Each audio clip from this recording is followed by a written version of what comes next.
नमस्कार दोस्तों, आज आपके सामने उपस्थित हैं हम जो अपवाह तंत्र पढ़ रहे थे ज्योग्राफी के जो अपवाह तंत्र में हमने पढ़ा था कि हिमालयी नदियाँ, प्रायद्वीपीय नदियाँ, फिर उसके बाद आपको बताया था कि अरब सागर में जो प्रायद्वीपीय नदियाँ थी उसमें अरब सागर में गिरने वाले और बंगाल की खाड़ी में। अपवाह तंत्र में एक छोटा सा टॉपिक और है, झील और जलप्रपात। आज उसी के बारे में बात करेंगे कि झील हमारे भारत के जो इम्पोर्टेंट झील हैं उनके लोकेशन को टैग करेंगे, देखेंगे। और जलप्रपात हैं, जलप्रपात के लोकेशन को भी देखेंगे कि कहाँ कहाँ पर जलप्रपात हैं, किस नदी पर जलप्रपात बने हुए हैं, उनका जो नदी है, जिस नदी पर है जलप्रपात, उनका लोकेशन को देखेंगे। ठीक है, इसमें स्टार्ट करते हैं कि जो झील है, झील के बारे में इनके कुछ इन्फॉर्मेशन है, इसको देख लेते हैं। आज भारत के झील, चूँकि झील का कुछ प्रकार होता है, इनके प्रकार के बारे में जान लेते हैं पहले कि झील कितनी प्रकार की बन सकती है। झील ऐसे जैसे एक तो होती है मानव के निर्मित, कुछ है जो आपको बता दे रहा है, जैसे कुछ मानव के निर्मित झील होती हैं, कुछ प्राकृतिक निर्मित झील होती हैं। जो प्राकृतिक द्वारा निर्मित होती हैं उनकी कुछ इन्फॉर्मेशन है। जैसे आपकी कुछ जो झील होती हैं, झील एक तो प्राकृतिक द्वारा होती हैं। प्राकृतिक जो होते हैं इसमें झील, और कुछ झील होती हैं जो मानव द्वारा निर्मित झील होती हैं। उसको पहले हम प्राकृतिक झील वाले को देख लेते हैं कि कौन कौन सी प्राकृतिक झील होती हैं, और उनमें जो प्रकार प्राकृतिक झीलें हैं उनका लोकेशन देख लेते हैं कहाँ कहाँ पर है। जैसे जो पहला प्राकृतिक झील जो इसका प्रकार है, विवर्तनिकीय प्रकार का प्राकृतिक झील। विवर्तनिकीय मतलब होता है टेक्टोनिक, प्लेट टेक्टोनिक आप थियरी पढ़ेंगे आगे। विवर्तनिकीय,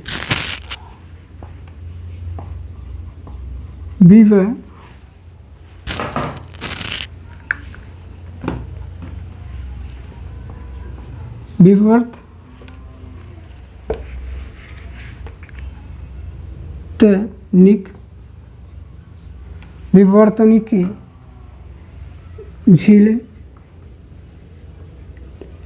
ये जो झीलें होते हैं इनका निर्माण, जैसे क्या होता है, कोई स्थल है, स्थल को जब कोई या हिमालय क्षेत्र में या फिर किसी प्लेट को टकराने से, ऐसा भी हो सकता है। विवर्तनिक मतलब होता है कि टेक्टोनिक इंग्लिश होता है। प्लेट टेक्टोनिक आप थ्योरी पढ़ेंगे तो उसमें जान लेंगे कि प्लेट टेक्टोनिक थ्योरी क्या होती है। जो प्लेट आपस में टकराने की वजह से प्लेटों का निर्माण होता है। इसमें क्या होता है कि कोई खंड है जो ऊपर हो जाते हैं या फिर नीचे धंस जाती हैं या फिर ऊपर खंडित होकर के ऊपर उठ जाते हैं। तो इस प्रकार की झीलों का जब निर्माण होता है, ऐसे खंडन से जब झीलों का निर्माण होता है तो उसे विवर्तनिकीय झीलें कहते हैं। इसका जो सबसे उदाहरण के रूप में देखें, इसमें क्या होता है, धरातल के ऊपर या नीचे धंसने से होता है। एक तरीके से सरल परिभाषा देखें, धरातल के नीचे उठने या धंसने से होता है। इसमें सबसे अगर देखें तो भूलर झील है, भूलर झील इसमें कुमाऊं, इसके उदाहरण देख लेते हैं। उदाहरण भूलर झील,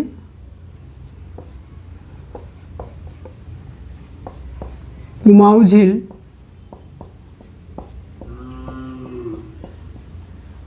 ये इसके उदाहरण हैं विवर्तनिकी झीलों का। इनका धरातल, ये जब इन झीलों का निर्माण कैसे हुआ, इनके या तो प्लेट को धंसने से हुआ है या तो प्लेट के उठने से हुआ, या तो धरातल को धंस गई है कहीं पर नीचे, इसके माध्यम से ऐसे झीलों का निर्माण हुआ है, या तो फिर धरातल को ऊपर उठ जाने से, आसपास के एरिया से धंस जाने से ऐसे झीलों का निर्माण हुआ है।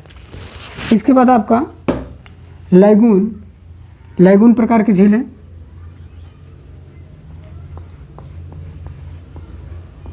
लैगून झीलें।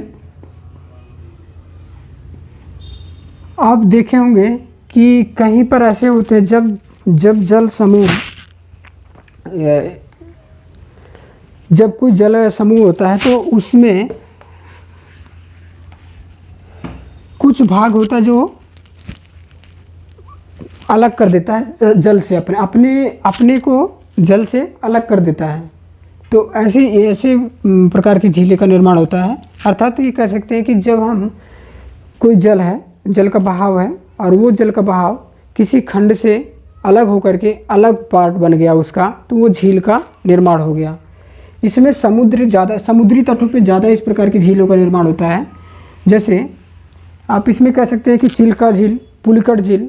चिल्कट झील देखे होंगे आप, तो उसका क्या है कि समुद्र के किनारे पर है और उसमें बालू, चट्टान, बहुत सारे ऐसे कंकड़ पत्थर आकर के एक साइड में एक किनारा बना लिया उसका, और वो समुद्र से अलग होकर के छोटा सा पार्ट बन गया वो धरातल के अपने स्थली भाग का, और उस स्थली भाग और समुद्र के तट के दोनों के बीच पानी जमा हो गया, तो वो झील का निर्माण हो गया।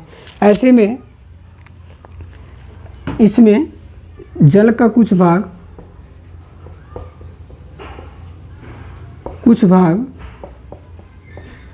अलग होकर, जल का कुछ भाग अलग होकर मुख्य भाग से जल का कुछ भाग अलग होकर के मुख्य भाग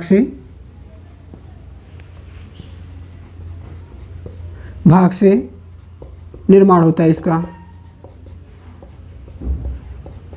ठीक है, जल के कुछ भाग से अलग होकर के मुख्य भाग से इसका निर्माण होता है। इसका उदाहरण देखिए तो जैसे आप चिल्का झील का उदाहरण के रूप में देख सकते हैं इसको। पुलिकट झील के रूप में पुलिकट झील को इसको देख सकते हैं। ये इसके उदाहरण हैं जो आपके लैगून झील के। ठीक है, इसके बाद आपके हिमालयी झील, हिमालय क्षेत्र से, हिमालय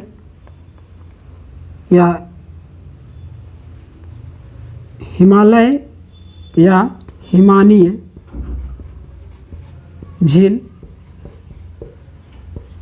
जैसे इसमें क्या होता है, ये नदियाँ हिमालयी क्षेत्र में हिमनद के माध्यम से इनका निर्माण होता है। हिमनद ग्लेशियर बहुत होते हैं। ग्लेशियर का जो पार्ट होता है जब कहीं आकर के जमा हो जाता है, एक छोटा अपना आकार लेता है जली भाग का, तो ये ग्लेशियर के माध्यम से ये, जैसे इसका इम्पोर्टेंट सबसे ये है कि इसकी परिभाषा से ज़्यादा इसका नाम, कौन सी झील है लैगून झील, कौन सी झील है हिमनदी झील, कौन सी झील है विवर्तन की झील, इसकी परिभाषा इंपॉर्टेंट नहीं है, परिभाषा से ज़्यादा इसकी लोकेशन इंपॉर्टेंट है। जैसे राक्षसताल है, राक्षसताल आपका ये हिमालय क्षेत्र की नदी, हिमालय क्षेत्र की झील है या हिमानी झील है, इसे राक्षसताल जो है। और नैनीताल की झील है। नैनीताल में जो झीलें हैं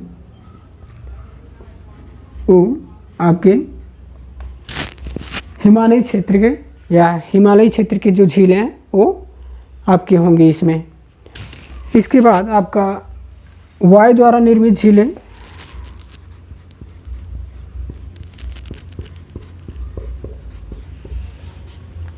वायु द्वारा निर्मित झीलें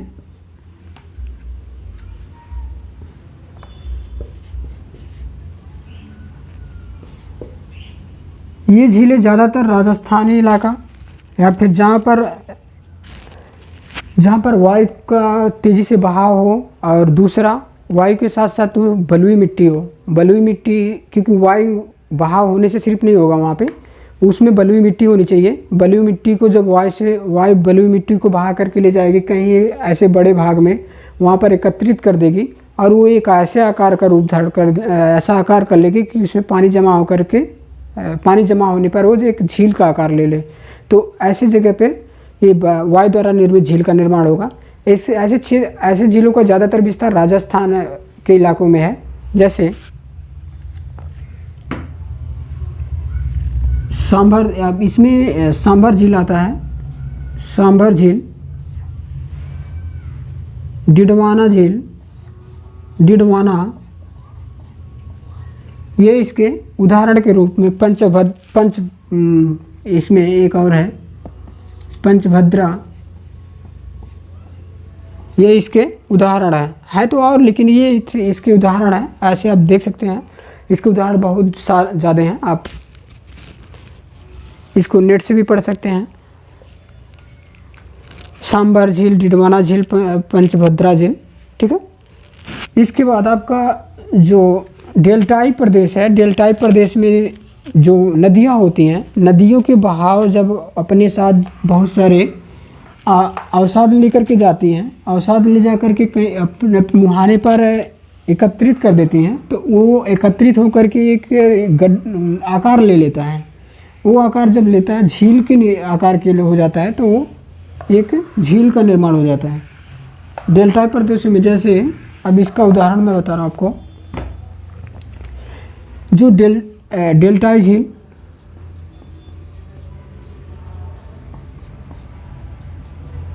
डेल्टाई प्रदेशों में, डेल्टाई प्रदेश है, हम कहें कि नदी के मुहानों पर नदी के मुहाने पर अवसाद को एकत्रित होने से, नदी के मुहाना हो या फिर हम कहें कि समुद्री लहरों के माध्यम से आता है, जब एकत्रित हो जाता है बहुत सारा अवसाद नदी के मुहाने या समुद्री लहर के द्वारा के अवसाद द्वारा निर्माण होता है। जो अवसाद, जैसे आप कोल्लेरू झील देखेंगे तो कोल्लेरू झील जो है आपका, कोल्लेरू झील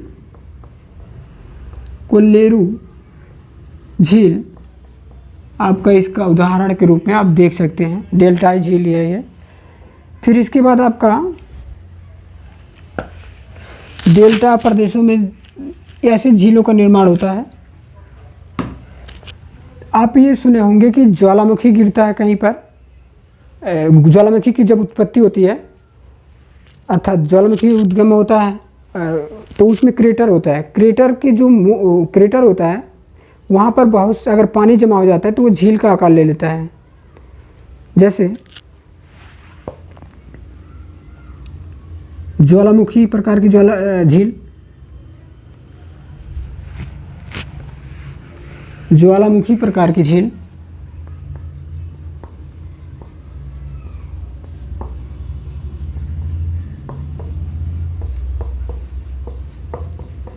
आप महाराष्ट्र में लोनार झील का नाम सुने होंगे। इसमें क्या होता है कि वहाँ पर कहते हैं कि जो उल्का पिंड था, उल्का पिंड के गिरने से इसका निर्माण हुआ था, क्रेटर लोनार झील का। ऐसे बहुत सारे ज्वालामुखी उद्गम क्षेत्र हैं जहाँ पर सक्रिय ज्वालामुखी हैं, और वो कहीं पर ऐसे निष्क्रिय ज्वालामुखी हैं, सुषुप्त ज्वालामुखी के प्रकार हैं। तो इनके उद्गम होने के बाद वहाँ पर वो जो मटेरियल होते हैं, उनके जो उद्गम अवसाद होते हैं, वहाँ पर जमा हो जाते हैं। जमा होने के बाद वो एक आकार ले लेता है, जिसमें अगर पानी भर जाता है जब बरसात होने के बाद या किसी अन्य माध्यम से, तो वो एक झील का आकार ले लेता है, तो उसे ये ज्वालामुखी झील कहते हैं। इसमें आपका उदाहरण के रूप में लोनार झील को ले सकते हैं। बुल्ढाना, महाराष्ट्र के बुल्ढाना डिस्ट्रिक्ट में है ये लोनार झील। ये आपके ज्वालामुखी प्रकार की झील के रूप में है, क्रेटर झील या ज्वालामुखी प्रकार की झील के रूप में कह सकते हैं। ये महाराष्ट्र के बुल्ढाना जिला है, वहाँ पर है ये, ठीक है। ये तो रही झील के प्रकार के रूप में। हमने देखा कि वायु द्वारा निर्मित झील, डेल्टा द्वारा निर्मित झील, ज्वालामुखी क्रेटर के द्वारा निर्मित झील, आपको हिमालयी क्षेत्र में हिम या ग्लेशियर के द्वारा निर्मित झील। फिर आपको देखा विवर्तनिकी यानी प्लेट के जो जगह के धंसने से या फिर जगह के ऊपर उठने से भी झील का निर्माण होता है, इसके बारे में देखा। ये तो झील के प्रकार हैं, प्राकृतिक झील के प्रकार हैं, अर्थात ये प्रकृति द्वारा निर्मित हुई हैं। कुछ झीलें होती हैं जो मानव द्वारा निर्मित होती हैं, वो मानव अपनी बहुउद्देशीय परियोजनाओं को पूर्ण करने के लिए बनाते हैं, या फिर किसी क्षेत्र में जल की कमी को पूर्ति के लिए, या फिर जल के उपयोग किसी सिंचाई के लिए या फिर पीने के लिए ये झील का निर्माण करते हैं, तो इसे मानव निर्मित झील कहते हैं। इसके बाद ये देखते हैं कि जो मुख्य इम्पोर्टेंट झील हैं अपने यहाँ के अर्थात भारत की जो मुख्य झीलें हैं, उनकी कुछ झीलों का नाम देख लेते हैं और उनका लोकेशन ट्रेस कर लेते हैं और उनकी कुछ विशेषताएं देख लेते हैं, तब ये कंप्लीट होगा आपका। जैसे प्रमुख झील हैं,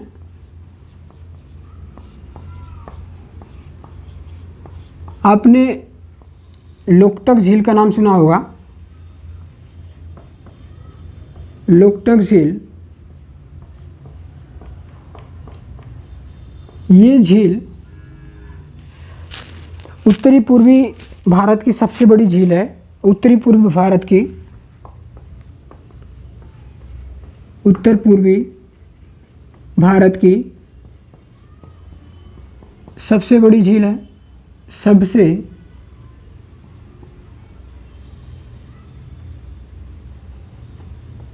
सबसे बड़ी झील है, इसकी ये विशेषता है। और ये मीठे पानी की झील है, सबसे बड़ी मीठे पानी की झील, मीठे पानी की झील है।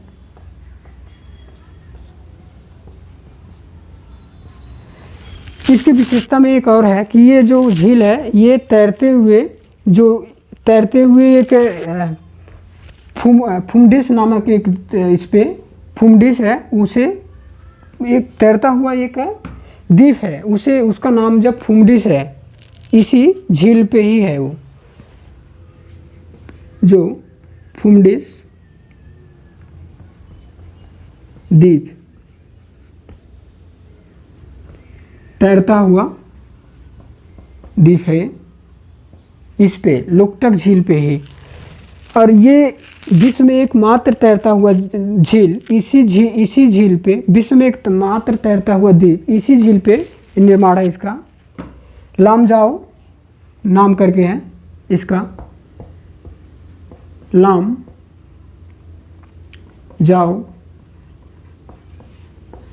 लामजाओ नेशनल पार्क, ये नेशनल पार्क इसी पे बना है, नेशनल पार्क तैरता हुआ पार्क है, ये इसी पे बना, लोकटक झील पे ही। फिर ये इसकी एक विशेषता और है कि ये जो मणिपुर है, मणिपुर की ये जीवन रेखा के रूप में जानी जाती है वहाँ की, इसे मणिपुर की जीवन रेखा के रूप में जानते हैं। मणिपुर की जीवन रेखा के रूप में जानते हैं, ठीक है, मणिपुर के जीवन रेखा के रूप में जानते हैं इसे।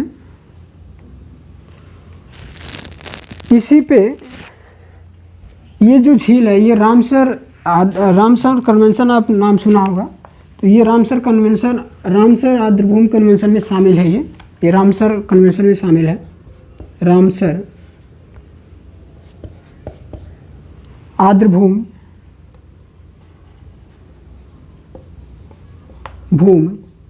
सूची में शामिल है।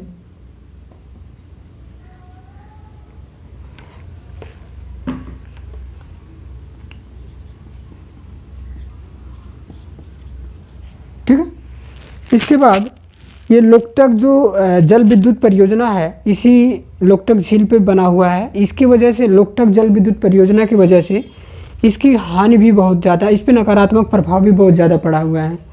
लोकटक जल विद्युत परियोजना, लोकटक जल विद्युत परियोजना इसी लोकटक झील पर ही है। इसकी वजह से उस पर नकारात्मक प्रभाव भी बहुत ज़्यादा पड़ा हुआ है। ये इसकी विशेषता है। उत्तर पूर्व भारत की सबसे बड़ी मीठे पानी की झील है। फुमडिस इस पे द्वीप है और ये लामजाओ नेशनल पार्क इस पे है। ये मणिपुर की जीवन रेखा कहते हैं इसे। रामसर आर्द्र भूमि में शामिल है। ये लोकटक जल विद्युत परियोजना इसी झील के ऊपर बना हुआ है और इसी झील पे बना है और इसी की वजह से इस पे बहुत सारे नकारात्मक प्रभाव भी पड़ रहे हैं। ठीक है, ये इसके विशेषता है। इसके बाद जो अगली झील है उसके बारे में देखते हैं।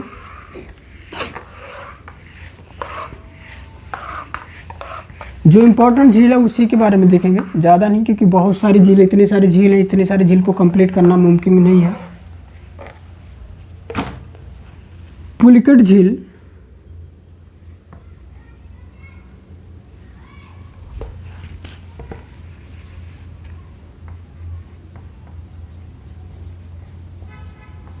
पुलिकट झील, इसकी जो विशेषता है, ये आंध्र प्रदेश और तमिलनाडु, अब आंध्र प्रदेश और तमिलनाडु की सीमा पर, अर्थात सीमा ये दोनों के, जहाँ पर दो आंध्र प्रदेश और तमिलनाडु के जो कॉर्नर वाला समुद्री भाग की तरफ जो भाग है और उसके जो समुद्री तट है, दोनों के तट जहाँ आपस में मिलते हैं वहाँ पर ये झील का निर्माण है। आंध्र प्रदेश एवं तमिलनाडु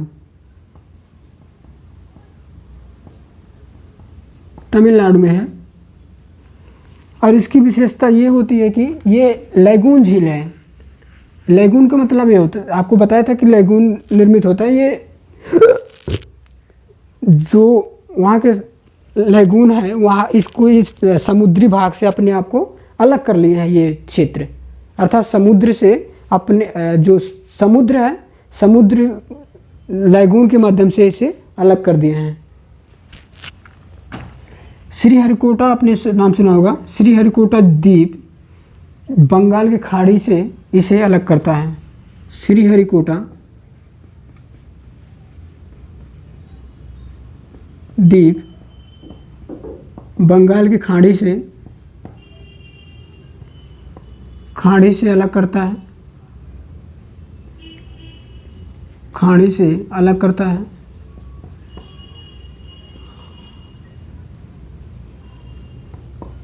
और इसी पे आप जो सतीश धवन अंतरिक्ष केंद्र का नाम सुना होगा आपने। सतीश धवन अंतरिक्ष केंद्र है, उसी पे सतीश धवन अंतरिक्ष केंद्र है, उसी पे सतीश धवन अंतरिक्ष केंद्र, ठीक है, सतीश धवन अंतरिक्ष केंद्र है इस पे। और ये जो झील है, ये सतीश धवन अंतरिक्ष केंद्र इसी झील के जो ये जो द्वीप है, श्रीहरिकोटा द्वीप, इसी द्वीप पर अवस्थित है। ये इसकी विशेषता है। इसके बाद अगली जो झील है, वेम्बनाड का आपने नाम सुना होगा। वेम्बनाड झील ये आपके केरल में है। वेम्बनाड झील केरल में है। ये वहाँ की, जैसे मणिपुर की मणिपुर के लिए इम्पोर्टेंट थी, ऐसे ये केरल के लिए इम्पोर्टेंट है ये झील। ये लैगून झील ये भी है, क्योंकि ये भी ये समुद्री भाग से अलग होकर के ये झील अपने आप को बनाते हैं। ये लैगून झील है। और इसकी जो विशेषता है, ये भारत के सबसे लंबी झील के रूप में जाना जाता है इसे। भारत की सबसे लंबी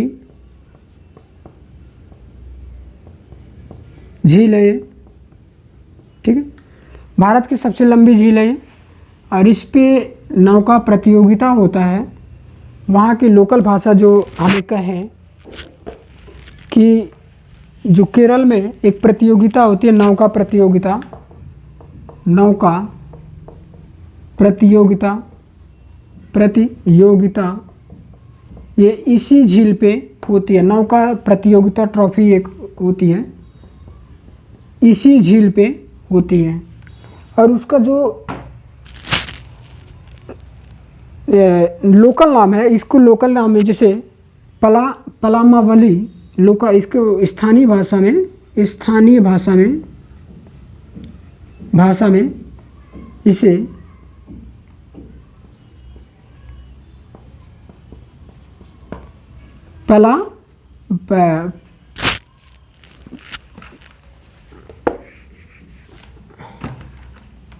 पल्लाम कल्ली कहते हैं, इसे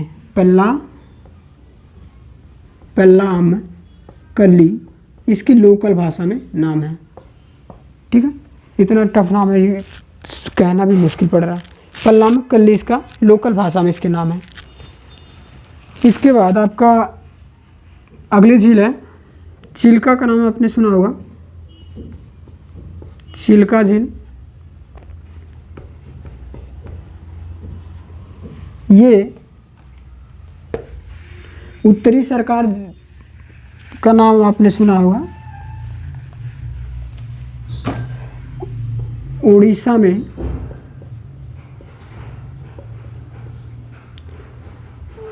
में है ये उत्तरी सरकार तट।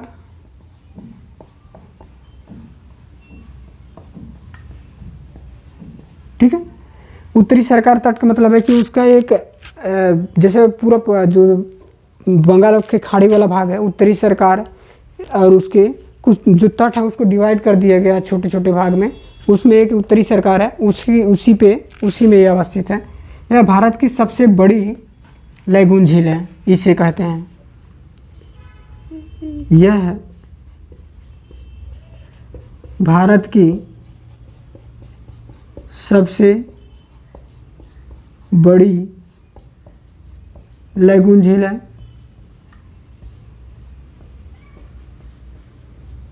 ठीक है, यह भारत की सबसे बड़ी लैगून झील है। इसकी और एक विशेषता है कि इस पे अनेक सारे द्वीप हैं, जैसे इसमें द्वीप बसे हुए हैं, अनेक द्वीप। इस पे मुख्य द्वीप है जो इसका नाम है, ये देख लेते हैं, क्योंकि चूँकि ये रटने जैसा है एक तरीके से, मुख्य द्वीप, इसीलिए ये थोड़ा टफ होता है इसमें। नालावान द्वीप, नालावान द्वीप ये इसी पे है। नालावान द्वीप आपके चिल्का झील पे ही है। इसके बाद आपका जो इस पे कुछ संकटग्रस्त प्रजातियां भी निवास करती हैं, जैसे कैटफिश का नाम आपने सुना होगा। संकटग्रस्त प्रजाति इस पे निवास करती है कुछ। कैटफिश का नाम आपने सुना होगा, कैटफिश हुआ आपको, इस पे टर्टल हुआ,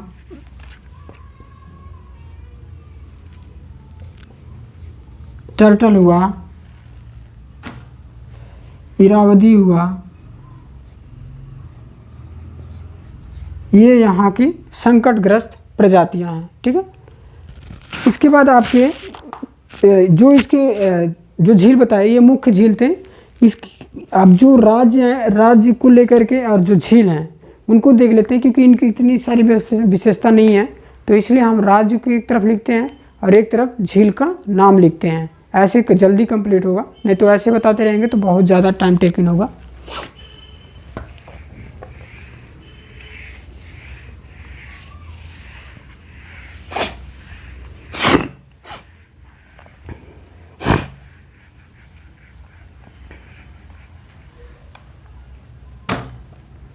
जैसे उत्तराखंड में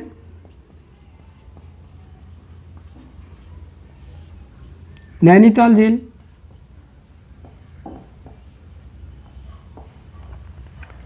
भीमताल झील, ये यहाँ की रूपकुंड झील,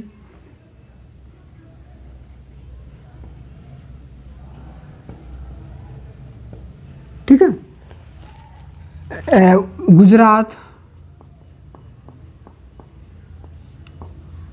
गुजरात की नल सरोवर झील,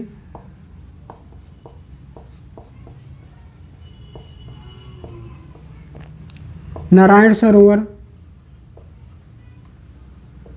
नारायण सरोवर,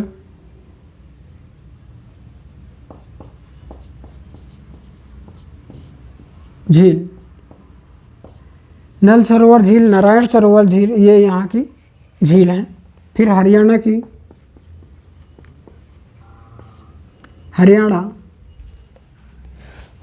की सूरज कुंड, हरियाणा की जो झील है वो सूरज कुंड है।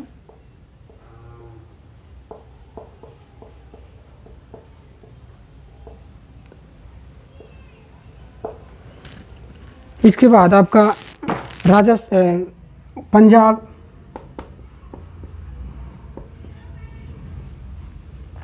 पंजाब की झीलों में कांजली या इसका कांजली और हरिके आप बैराज का नाम सुने होंगे, हरिके और पोपड़ कह सकते हैं इसे, आप ये नाम सुने होंगे, ये पंजाब की झीलों में। फिर इसके बाद आपके देखते हैं राजस्थान में जो इम्पोर्टेंट झीलें हैं। राजस्थान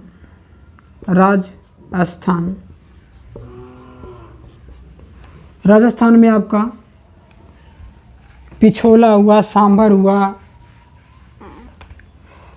पिछोला,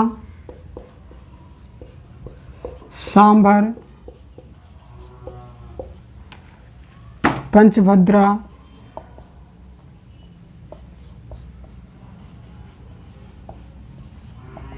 ठीक है, पंचभद्रा, राजसमंद या राजसमंद,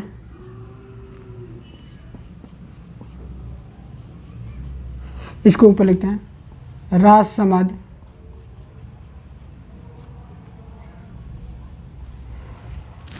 ये यहाँ के राजस्थान की झील है। डिडवाना यहाँ की भी झील है, पुष्कर हुआ, डिडवाना हुआ, यहाँ की झील है। ये सारे लिखने की ज़रूरत नहीं है, ठीक है। इसके बाद आपके ये यहाँ की झीलें इंपॉर्टेंट थी, और देखते हैं कि कहाँ कहाँ की इंपॉर्टेंट झीलें हैं। इससे से टाइमिंग थोड़ा देख लेते हैं, क्योंकि टाइमिंग ज़्यादा हो जाएगा फिर दिक्कत हो जाएगा। अभी इसको 33 मिनट ही हुआ, 33 मिनट ही हुआ, तो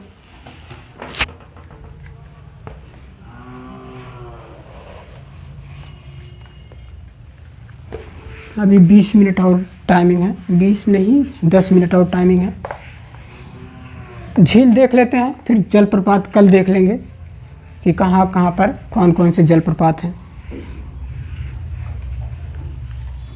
आज अर्थात झील को जो इम्पोर्टेंट है ये देख लेते हैं। फिर जैसे मेघालय और मणिपुर की,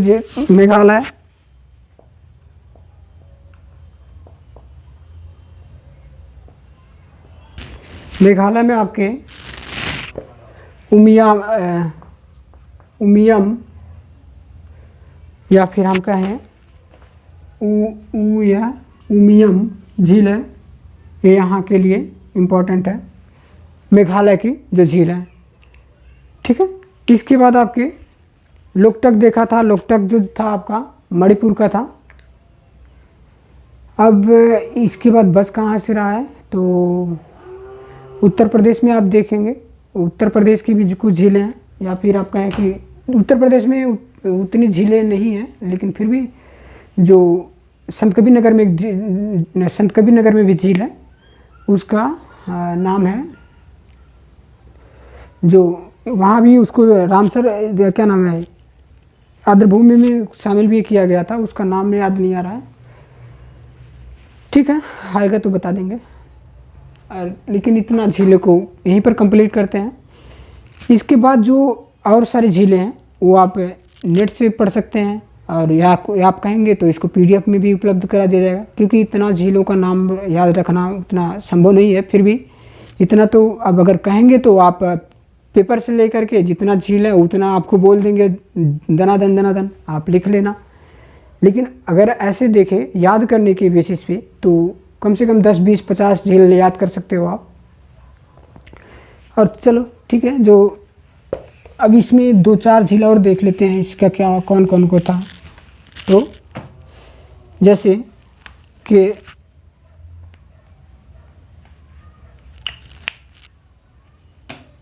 या फिर यहीं पर छोड़ देते, ठीक है। आप, मैं उम्मीद करता हूँ आप ठीक होंगे। आप यहीं पर इसको स्टॉप करते हैं। और आपकी कोई समस्या हो पढ़ाई से संबंधित अगर, तो आप कमेंट बॉक्स में कमेंट कर सकते हैं। और इसको आप